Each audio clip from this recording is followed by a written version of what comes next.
twumvana aka kantu ubundi twikomere. Uyu niwe uvuga ko yagiriye inama umukire bikaza kurangira aviremo gukubitwa n'umukire. Uyu ni umukire mu bandi bakire b'iki gihugu, icyo nawe kivuze. Niba icyo aricyo cyamurakaje tukimara kuvuga amagambo yerekeza ubwo ibindi byakoze kumva numva ndi hasi, numva ndakubiswe. Akomeza asobanura uko yakubiswe n'uwo mukire. Ngiye kumva numva arankubise mpita mpanuka, ngiye kwa muganga arambwira ngo igufa bita mu gifaransa clavicle ngo ryamenetse. Avuga ko icyo yazize ari uko yagiriye inama. Ibyo bya business ye twayiganiriye, none igihe kiragera ngiye kumva numva arankubise, noneho ndavuga nti noneho nshobora no gupfa. Mpita manuka nirukanka.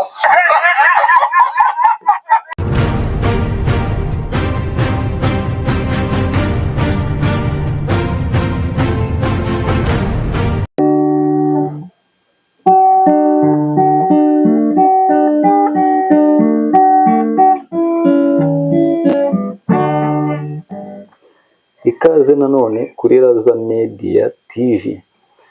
Raza Media TV niyo ukomeza kugenda ubana nayo mu biganiro bigiye bitandukanye tugenda tubategurira ndetse tugenda tubagezaho ku mwanya uwo ari wo wose, igihe icyo ari cyo cyose tubashirije tubagezaho ikiganiro.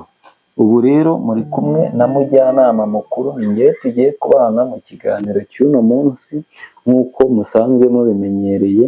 Abandi dogiteri mukuru ugenda mbagira inama mu buryo bugiye butandukanye, usibye ko nabonye muri ino minsi abantu bararakaye, abantu sinzi ikibazo bafite, kugeza ubwo umuntu avuga ati njyewe runaka nkurikije n'ibintu ndi kubona, akaza akakugira inama nyine, ubundi rero bikagera. Ariko kuri ino nshuro reka twivugire ku mugabo wo mu karere ka Ruhango wagize gutya akifata akavuga ati ngewe nk'umuntu w'inararibonye mu bintu byo kugira abantu inama, reka nze ngire umugabo inama. Yari umugabo w'umukire nyine, urumva bari baziranye, bari baturanye, cyangwa se yarahanyweraga cyangwa yarahatembereraga, nyine yarebaga uko iyo situwasiyo zigenda ziba zifashe gutyo nyine afata icyemezo, aravuga ati uyu mugabo reka mugire inama. Ariko ibyamubayeho nyuma yo kugira uwo mukire inama ni agahomamunwa, kuko baramukubise ngo niba yaravunitse igufwa ngo ryitwa ngo iki mu gifaransa. Reka nze twumvana aka kantu ubundi twikomere. Uyu niwe uvuga ko yagiriye inama umukire bikaza kurangira aviremo gukubitwa n'umukire. Uyu ni umukire mu bandi bakire b'iki gihugu, icyo nawe kivuze. Niba icyo aricyo cyamurakaje tukimara kuvuga amagambo yerekeza ubwo ibindi byakoze kumva numva ndi hasi, numva ndakubiswe. Akomeza asobanura uko yakubiswe n'uwo mukire. Ngiye kumva numva arankubise mpita mpanuka, ngiye kwa muganga arambwira ngo igufa bita mu gifaransa clavicle ngo ryamenetse. Avuga ko icyo yazize ari uko yagiriye inama. Ibyo bya business ye twayiganiriye, none igihe kiragera ngiye kumva numva arankubise, noneho ndavuga nti noneho nshobora no gupfa. Mpita manuka nirukanka.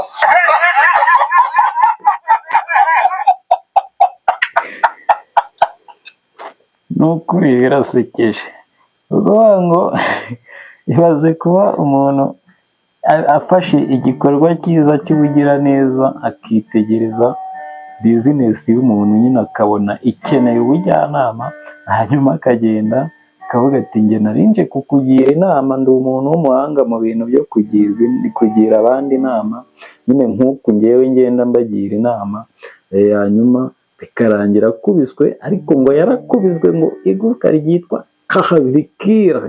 clavicle, ndumva abivuga neza mu rufaransa rwa danje rutsindagiye, nk'umuntu ubona nyine ko yize ariko ushobora no kuba afite ikibazo.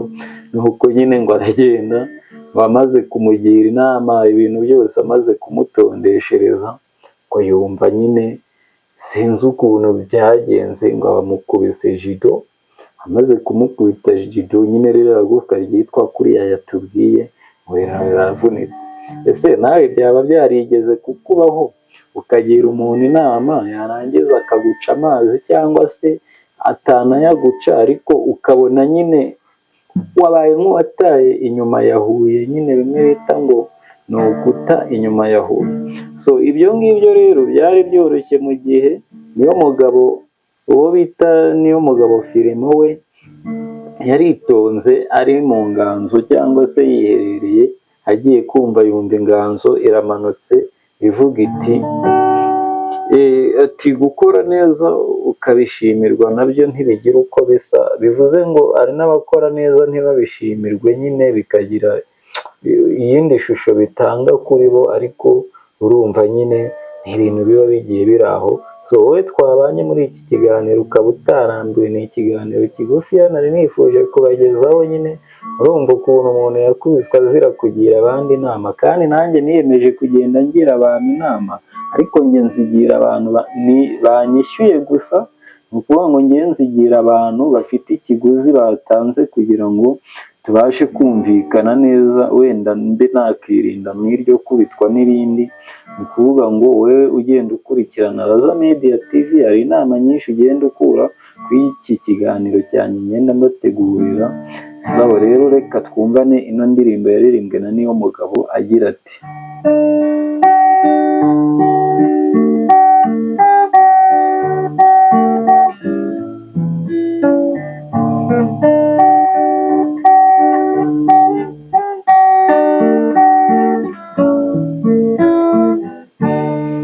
ukora neza ukabishimirwa ntibigira uko bisa, gukora neza bituza umutima bikaduhesha imigisha. Oh, habwa impundu, habwa impundu, habwa impundu, shimirwa. Oh, habwa impundu, habwa impundu, habwa impundu, warakoze.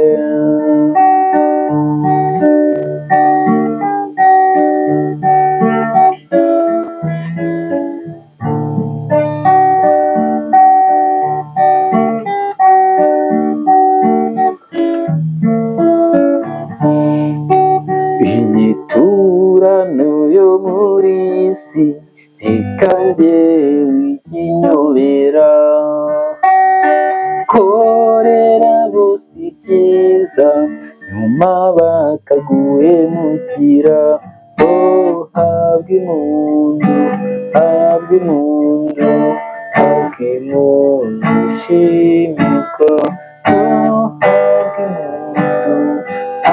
impundu, habwa impundu, warakoze.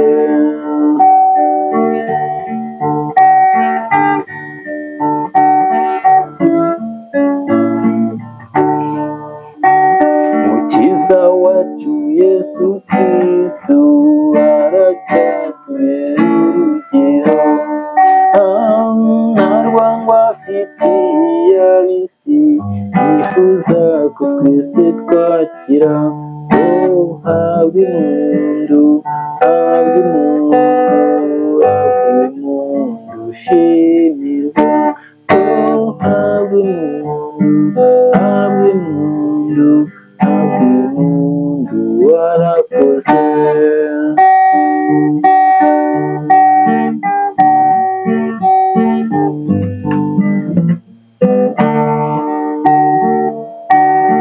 Dukora neza tubiharanire, tuzahabwa ingororano, niyo zitabiza hamwe si duharanire iz'ijuru.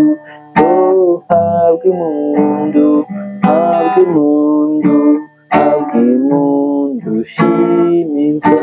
Oh, habwa impundu, habwa impundu, habwa impundu, warakoze. Oh, habwa impundu, habwa impundu, habwa impundu, shimirwa. Oh, habwa impundu, habwa impundu, habwa impundu, warakoze. So ngayo nguko nyine wakoze wowe wabanye na Raza Media TV. Wowe kuri wowe utarakanda subscribe, ndagusaba ngo ukande subscribe niba ubishobojwe, kugira ngo ubutaha ujye ubona ikiganiro cyacu mu buryo bukoroheye, ubonye notification igenda ikugeraho igihe icyo ari cyo cyose. So gumana na Raza Media TV, nyine ni wa mwanya mutoya mba mfashe kugira ngo twere kwicwa n'irungu, hanyuma tugire akantu gato tuvugaho tugasoze, hanyuma twikomereze n'ibindi cyangwa se n'iyindi mirimo. Dusubire rero ubutaha. Raza Media TV yanyu, nanjye mba mpari ku bwanyu nka mujyanama mukuru. Akoze cyane.